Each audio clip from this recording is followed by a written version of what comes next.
SANDHAN, All Gujarat Integrated Classroom. સેટેલાઇટના માધ્યમથી જોડતી કડી એટલે સંધાન. Hello friends, welcome to this series on English grammar. Most of us who are new to English grammar perhaps very often get an impression, or rather form an impression, that when we are trying to learn the English language, grammar is not really important. However, friends, this is not the truth.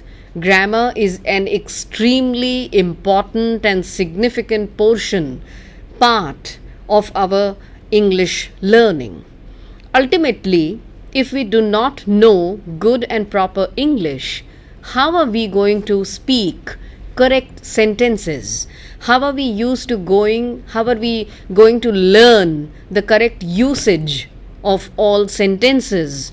Sentence formation, use of the correct part of speech, all these are various aspects that we learn with the help of grammar. Today for our lecture, friends, we are going to use, or rather learn, an extremely important portion of English grammar, that is prepositions. Tenses, prepositions and modals, auxiliary verbs, these are the four pillars of any learning of the English language. And particularly when we are talking about English grammar, prepositions become an extremely important aspect of English grammar. How? We are just going to begin to learn. On your screens, let us come to the screens. That is the exact and the correct spelling of prepositions, my friends. Please do not eradicate or misspell or delete this spelling on your screen. This is Prepositions, and it is pronounced as prepositions. We will of course begin by the most fundamental question: what is the definition of prepositions? For this, let us come to the first slide on your screens. Let us look at that introduction. This is extremely important. Prepositions are one of the most important parts of English grammar, as, mark my friends, as they connect the object to the rest of the sentence. Hence, it is through prepositions that we come to know about three most important things, friends. Please see those words marked in the red: place, time, and direction. How? For that, we'll come to the next slide. Now, on your screens, you will find an example in purple color. The dog is running. Now, the above sentence is complete in one way, and grammatically also, my friends, it is absolutely correct. But it does not give us an answer: where is the dog running? Again, look at the sentence at the top. The dog is running.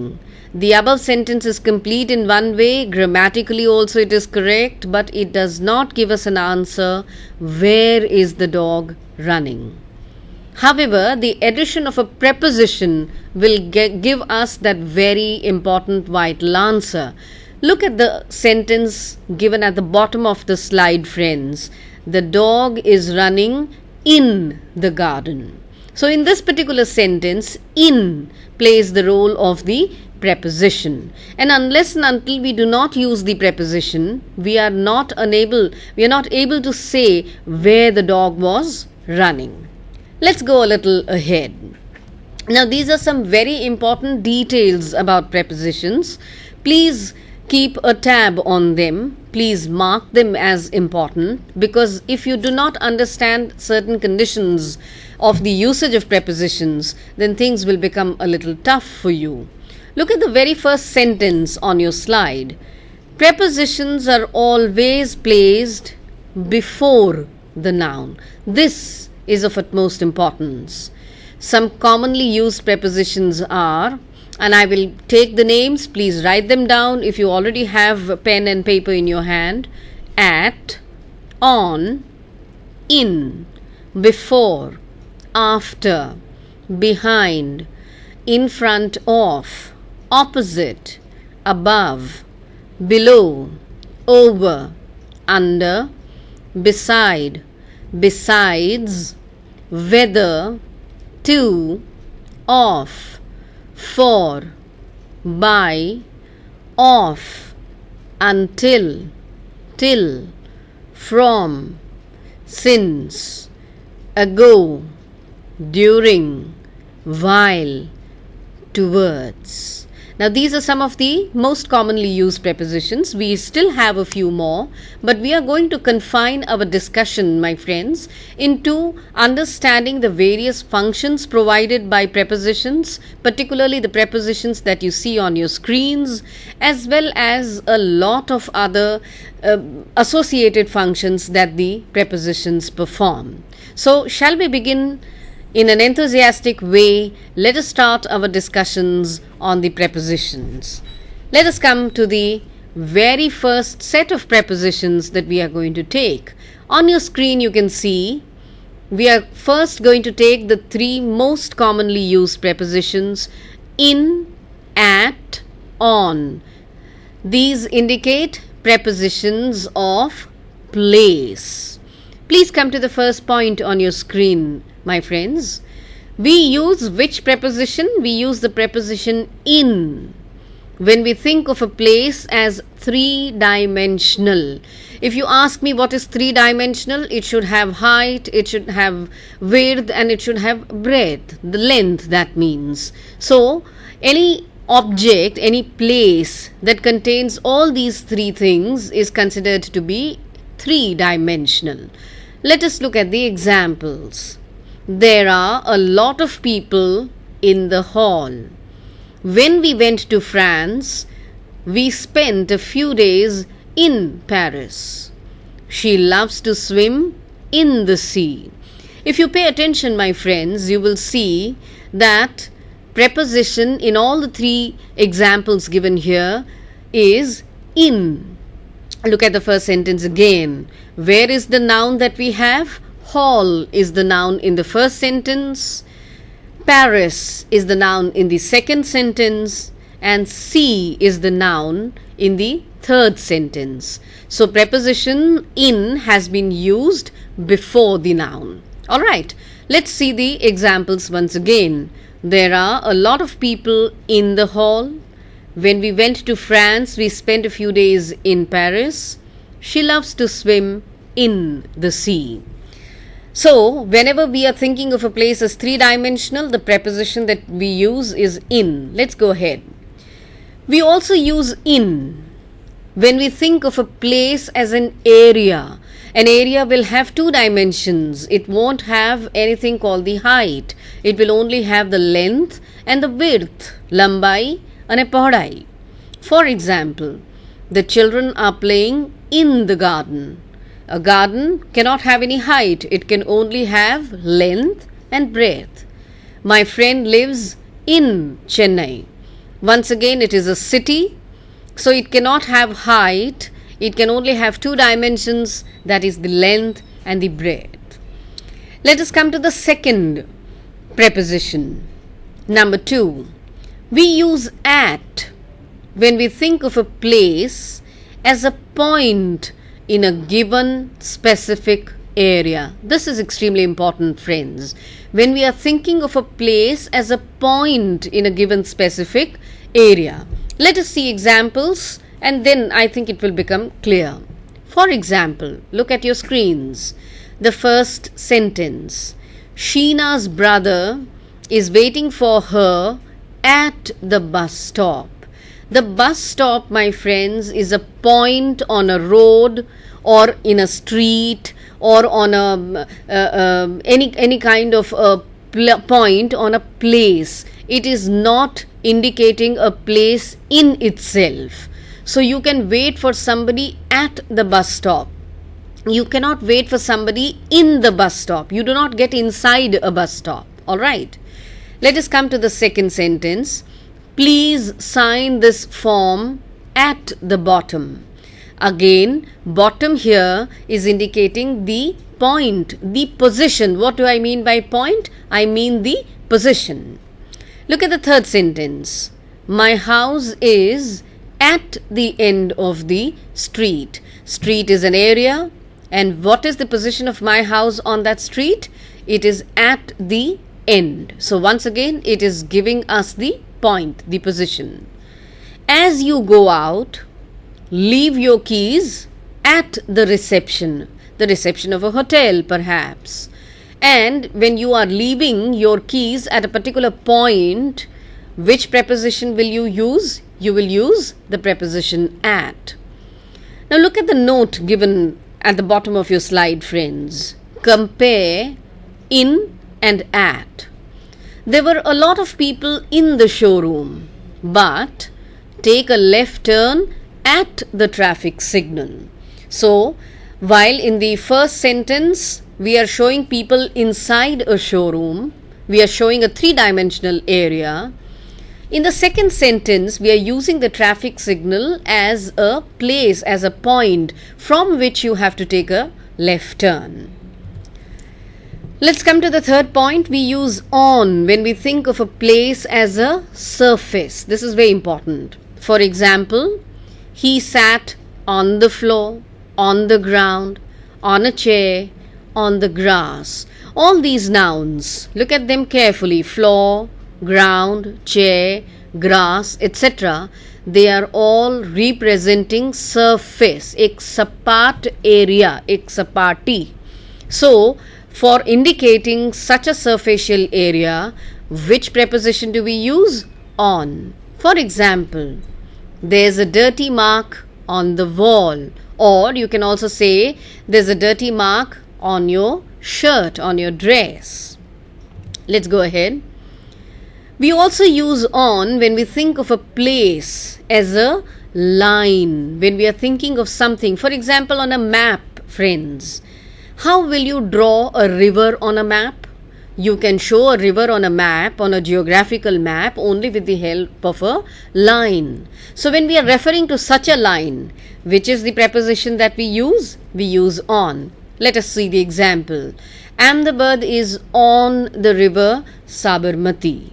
Now here the river Sabarmati is not becoming a surface, but on a map, if we are showing river Sabarmati, it will be represented with the help of a line. So something which is on the line is also represented with the preposition on. Look at the note on your slide, friends. Compare in and on. There is some water in the glass. Why did we use in? Because water is inside the glass. But there is a dirty mark on the glass. The mark cannot go inside the glass. The mark has to be on the surface of the glass. Let's come to the next function, number 4. In and at for towns and cities. When do we use in and when do we use at for towns and cities? Let us see. The preposition in is normally used with cities, towns and villages. Let us see, for example, my grandparents live in Delhi. The Kankaria Zoo is in Ahmedabad. So we can use in order to indicate what? Cities, towns and villages. However, now come to the line after the examples. However, we normally use at when we think of a particular town, city or any place as a point or a station on a journey. This is extremely important. Therefore, I have marked it in red. How? We'll take examples and then it will, I'm sure, become very clear. For example, our train stops at Surat on its way to Mumbai. We stopped at a small village on the way to Calcutta. Now look at the cities Surat and the small village in both the sentences. What do these two cities represent, friends? They do not represent place, but they represent place as a position, as a point on a particular journey. Surat is not the destination. The small village is not the destination in the second sentence. But both these places were on the way, so they become positions, and therefore we are using the preposition at. Let us come to point number 5 in our discussion of prepositions, in and at for buildings. This is very important. With buildings, we can use either at or in. Both the uses of both the prepositions are justified. For example, we ate lunch in or at a restaurant. Okay, we can use both. Kuldeep works at or in the post office. So you can say Kuldeep works at the post office, Kuldeep works in the post office. However, there are a few points here. Come to point number A. When we specify the name of the building where an event is taking place, then we use at. This is an extremely important point, friends. Do write it down if you're writing it down. When we specify the name of the building where an event is taking place, then we use at. For example, we went to watch a drama at the town hall.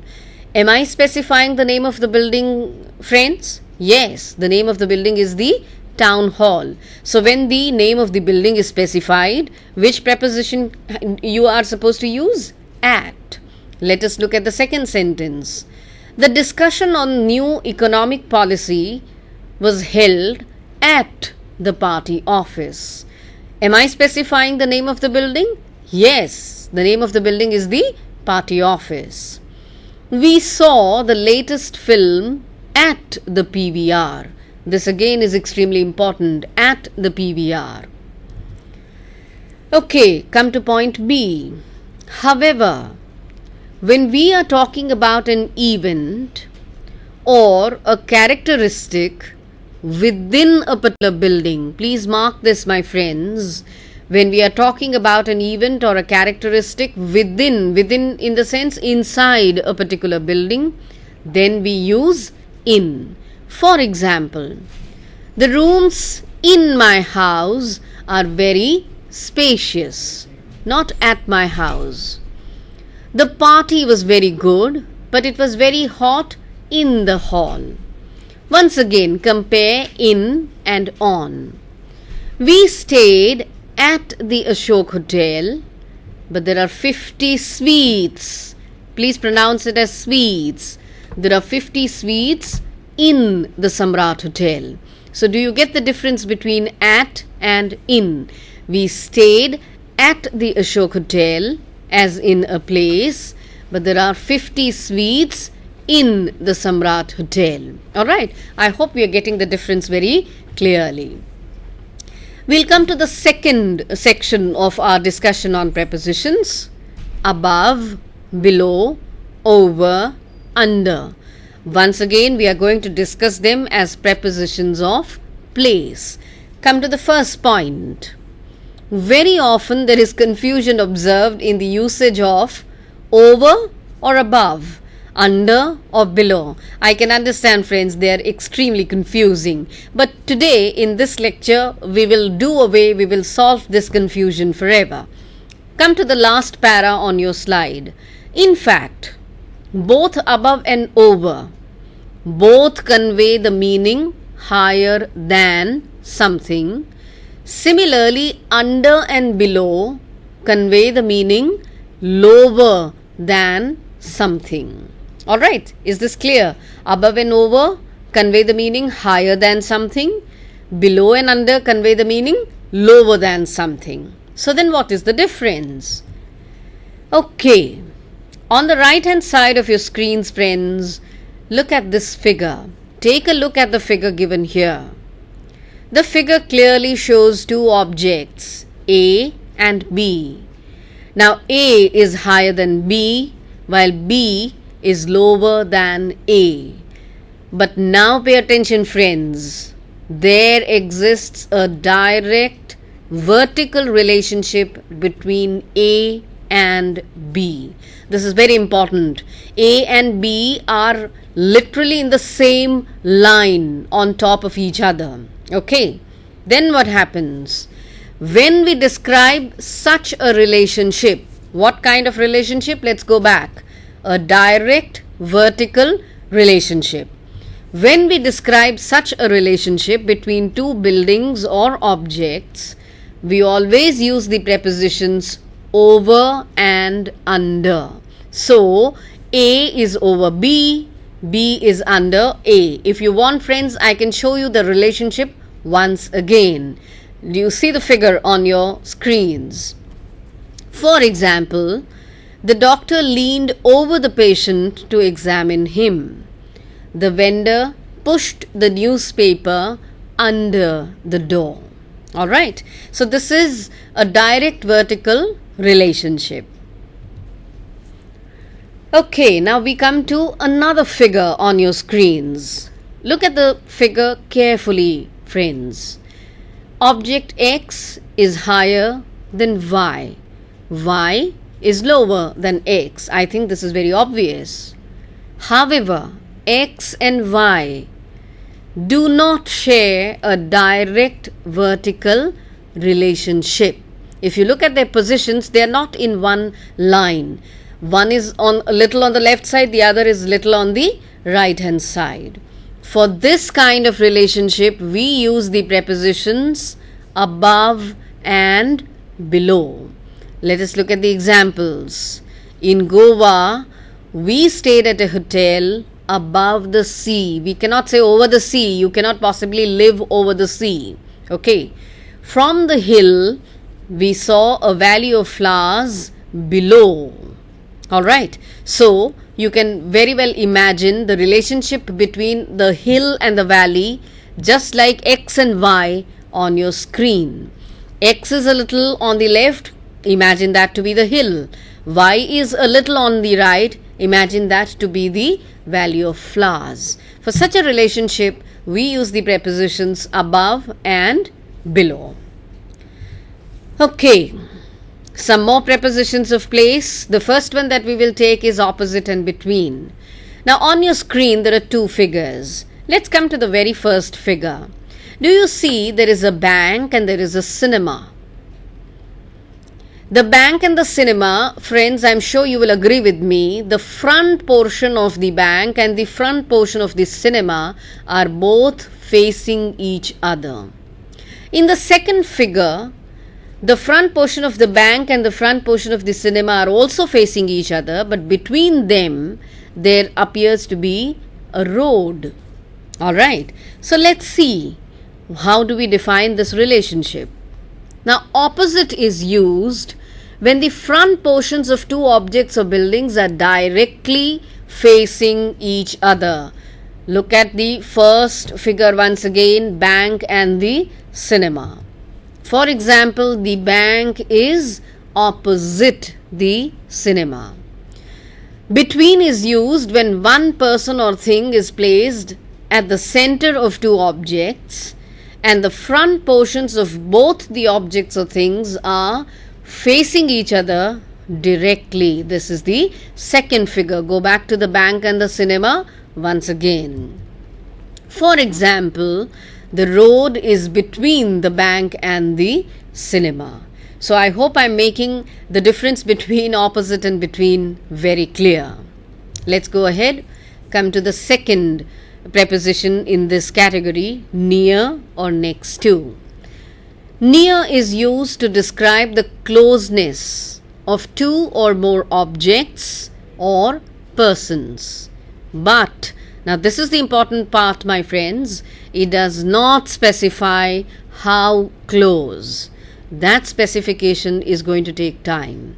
For example, my uncle lives near the sea. But when I say this sentence, my uncle lives near the sea, friends, I do not know and you do not understand how near he lives to the sea. It could be 20 kilometers, it could be 200 meters, it could be 200 kilometers. We have absolutely no idea. We are simply making a comparison with somebody else, with something else in our minds, and then using the preposition near. Look at the second sentence. Arpit stays near the railway station. Once again, are we getting an idea how near is the railway station? Is it 2 kilometers away? Is it 15 kilometers away? We have absolutely no idea. So let's go ahead. Next to conveys the meaning adjacent to something or someone. When two or more objects or persons are adjacent to each other, we use next to. What do I mean by adjacent, friends? One after the other. Ek pachi bijo. For example, Aarti sits next to Jinal in the canteen every day. Bhavik's roll number is next to mine. So you get the concept very clear. Let's come to the third set of prepositions, by and beside. Both by and beside convey the meaning at the side of. For example, Vishal sat beside Purnima in the cricket stadium, or Vishal sat by Purnima in the cricket stadium. So both by and beside convey almost the same meaning. Let's come to number 4, round or around. We use round or around to describe place or movement in a circle or in a curve. Please mark these two words, friends, circle or a curve. Look at the example given on your screens. My classmate lives just round or around the corner. We sat around or round the dinner table for our discussion. Alright? A dining table suggests a circular curve. We also use round to convey the meaning into all parts of. This is important. For example, we took a stroll. What do I mean by a stroll? A walk. We took a stroll round the market. So these are very important ideas that prepositions are giving us, very important grammatical structures. Let's come to the fifth structure, from, to and towards. Look at from.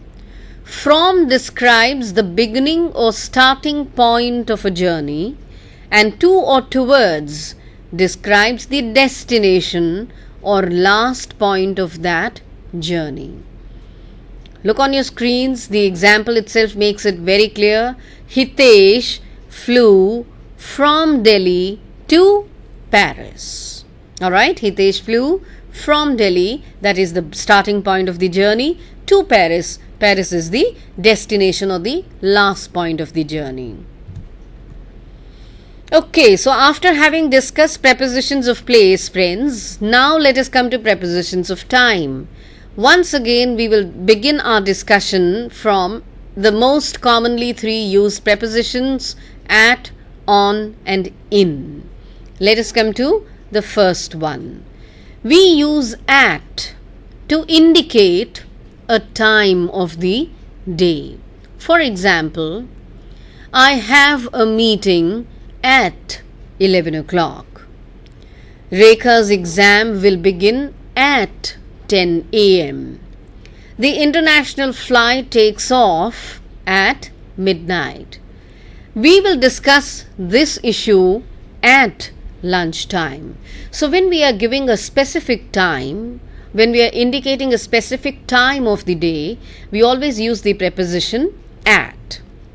Let's go ahead. We use in to indicate a part of the day. This is extremely important. For example, we must get up early in the morning to study. How many parts of the day do we have, friends? Morning, afternoon and evening. Look at the second sentence. My favorite TV show will be telecast in the afternoon. Look at the third sentence. The party is in the evening. And look at the note. That note is extremely important. Please pay attention. For night, however, we still use the preposition at. For example, Tejas will surely be at home at night. This is extremely important, friends. Please mark the note, and if you're writing it down, do not forget to write down the note. Okay, let's go ahead. Come to the third point. We use on to indicate a specific day like Monday, Sunday, Tuesday, etc., etc. Let us look at the examples. My anniversary this year falls on a Sunday. The athletes will be meeting on Monday for their training. We will be visiting our friends on Diwali day. Usually, gifts are exchanged on Christmas. So once again, when you are specifying a particular day, we always use the preposition on. Let's come to the fourth point. Friends, this is important. When we want to specify, alright, I'm asking about specification. When we want to specify both the day as in Sunday, Monday, Tuesday, as well as part of the day, morning, afternoon, evening, like Monday morning, Tuesday afternoon, Thursday night, etc., then once again we use the preposition on. This is extremely important, friends. Please make a note of it, and if you're writing this down somewhere in the brackets, please mark this point as an extremely important point. Let us take a look at the examples. What are the examples? They will arrive here on Sunday afternoon. We cannot say at Sunday afternoon or in Sunday afternoon. Those two prepositions are not allowed, friends. Only one is allowed, and that is on Sunday afternoon. We will leave for Mumbai on Wednesday evening. Once again, at Wednesday evening is not allowed. Okay. Alright, let us come to the fifth point in this lecture. We also use the preposition on when we specify a particular date. Mark the words, friends, specification of the date. For example, Kinjal was born on the 23rd March 2011. When I'm using a specific date, which preposition, friends, am I supposed to use? On. The final exams will begin on the 2nd April 2014. Alright. Again, I'm specifying a particular date. Rahul will come to Surat on 4th July. In all these three examples, friends, I'm sure you have noticed we are specifically using a definite date, and for that we only use one preposition, on. Come to number 6. This is extremely important once again. When we refer in the sense talk, when we refer to a public holiday period, which preposition do we use, friends? We use the preposition at. For example, look at this. We plan to go to Goa at Diwali. The children will visit their grandparents at Christmas. This is very vital. Diwali and Christmas here in this particular point are not indicating specific days. But when we say Diwali, at Diwali, we are trying to indicate the Diwali vacation. Similarly, in the second sentence, when we say visit their grandparents at Christmas, we are trying to say the Christmas vacation. We are not indicating the day of Diwali. We are not indicating the day of Christmas. So please refer to this as a public holiday period. See, this is exactly what I was talking to you, and I have offered it to you in the form of a slide also. In the above sentences, Diwali and Christmas do not refer to the actual day of Diwali or Christmas, but to the public holidays associated with these festivals. I hope I am making myself a little clear. Let us come to the next point. In order to indicate longer time periods like months, seasons, years, decades, etc., we use the preposition in. Hitesh's birthday falls in December. India won the Cricket World Cup in 2011. When we talk about the month of December, friends, we are indicating month. When we talk about the year 2011, we are indicating year. The British first came to India in the 16th century. Now, this is a century. Every year in summer, we go to our city. So, summer once again represents a season. And look at the point again. To indicate longer time periods like months, seasons, years, decades, etc., we use the preposition in. I hope this is getting a little clear.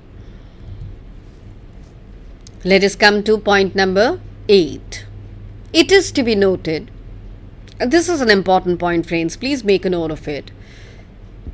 It is to be noted that we do not use at, on, or in when before words like next, every, this, all, some, each, one, any, and last.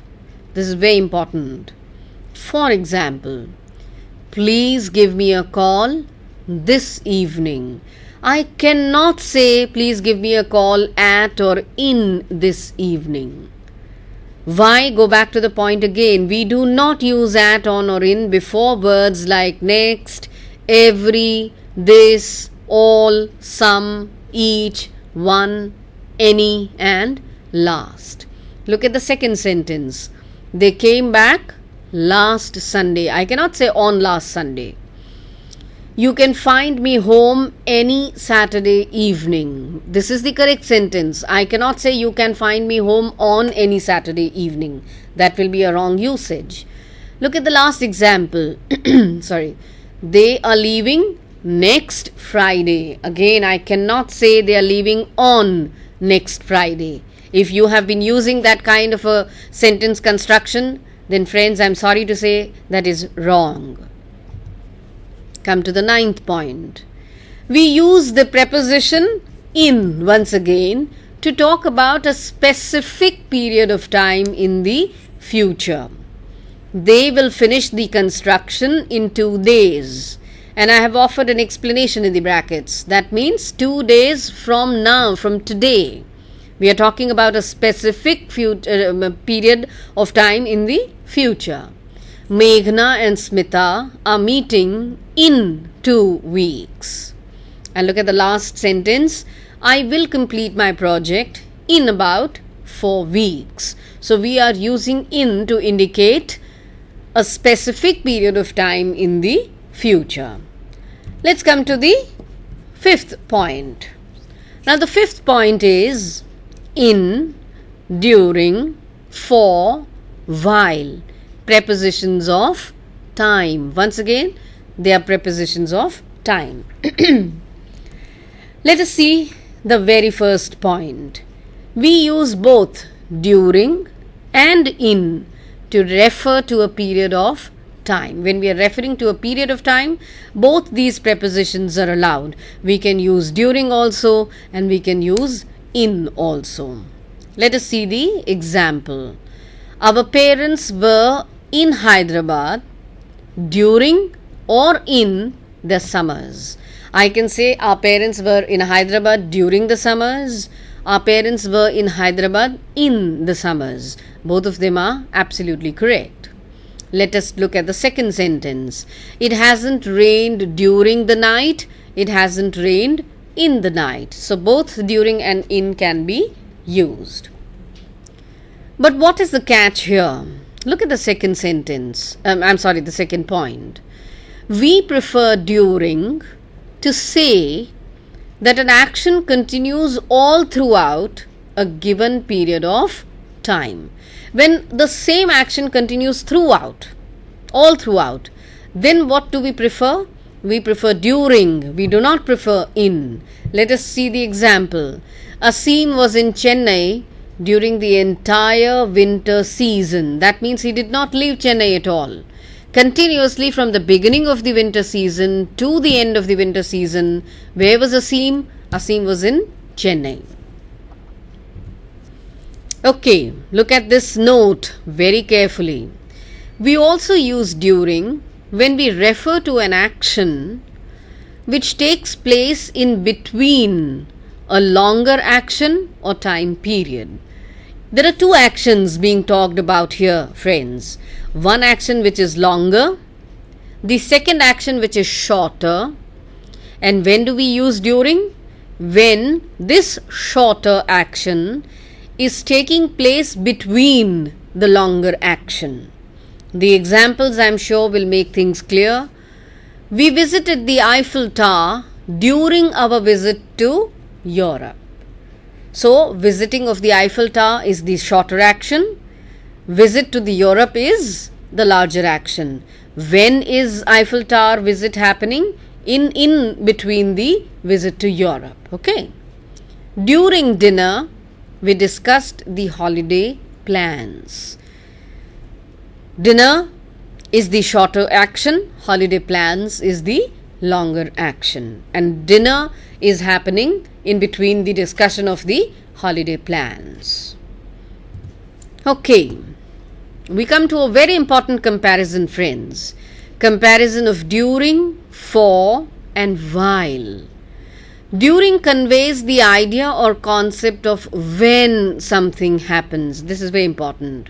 For conveys the idea of how long a particular action continues. Let us take a look at the examples. It rained during the night. When did it rain? It rained during the night. We only get the general idea of time. It rained for 2 hours.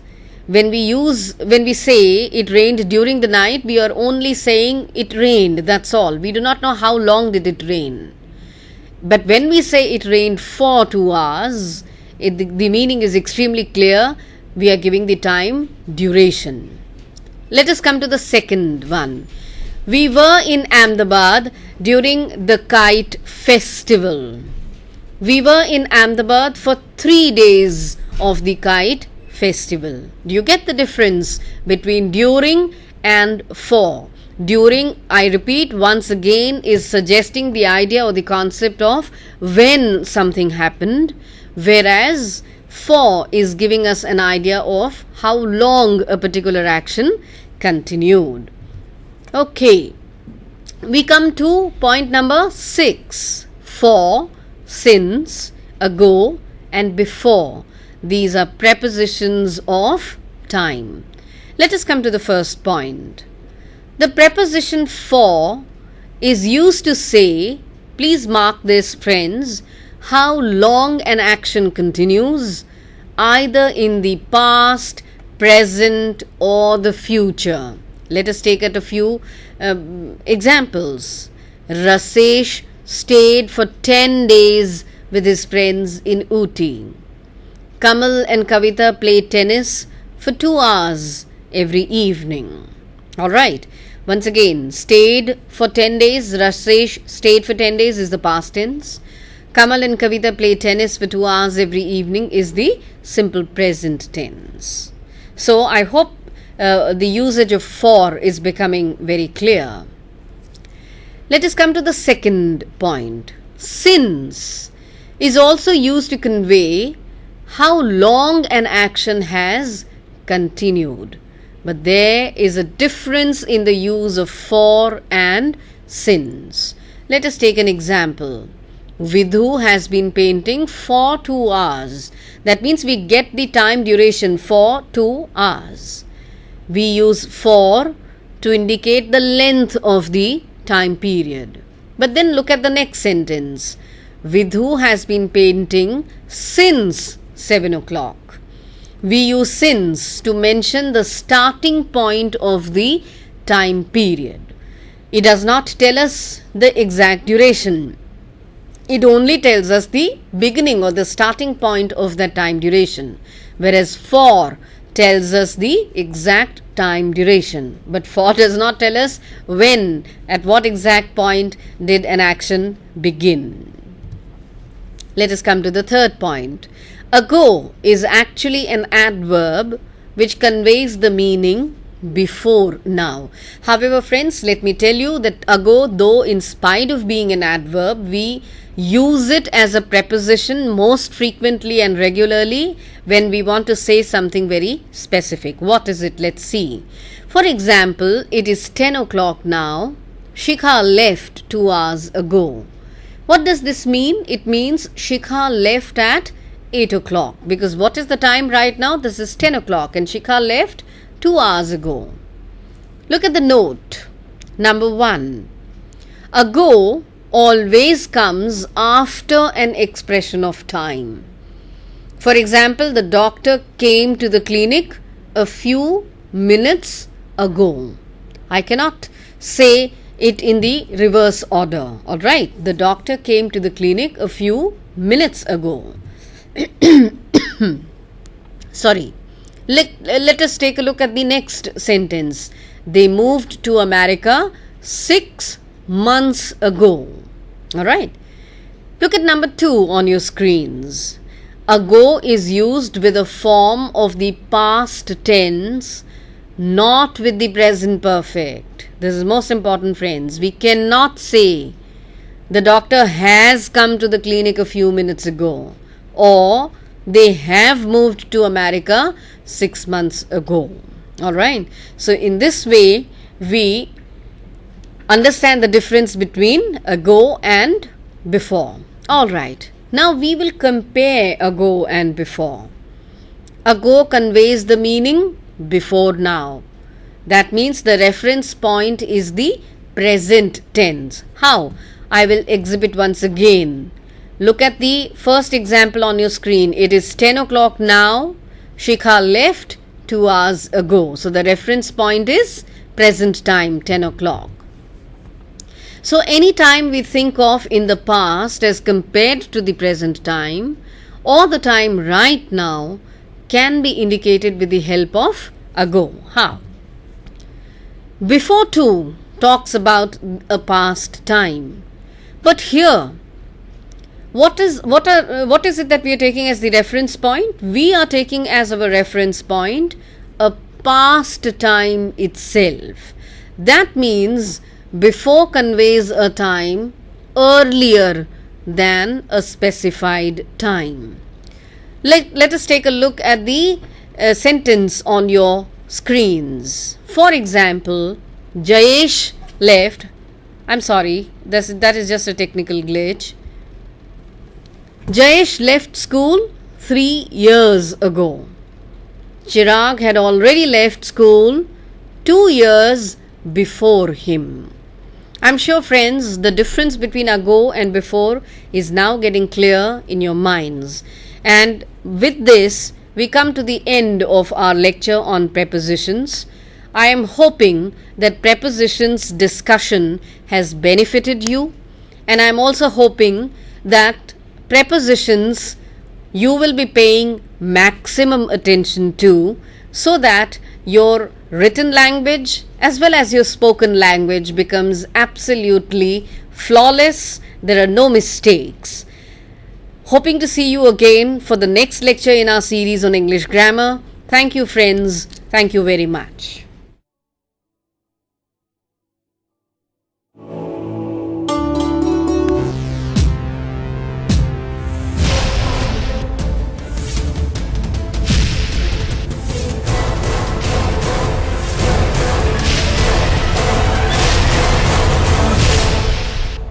SANDHAN, All Gujarat Integrated Classroom. સેટેલાઇટના માધ્યમથી જોડતી કડી એટલે સંધાન.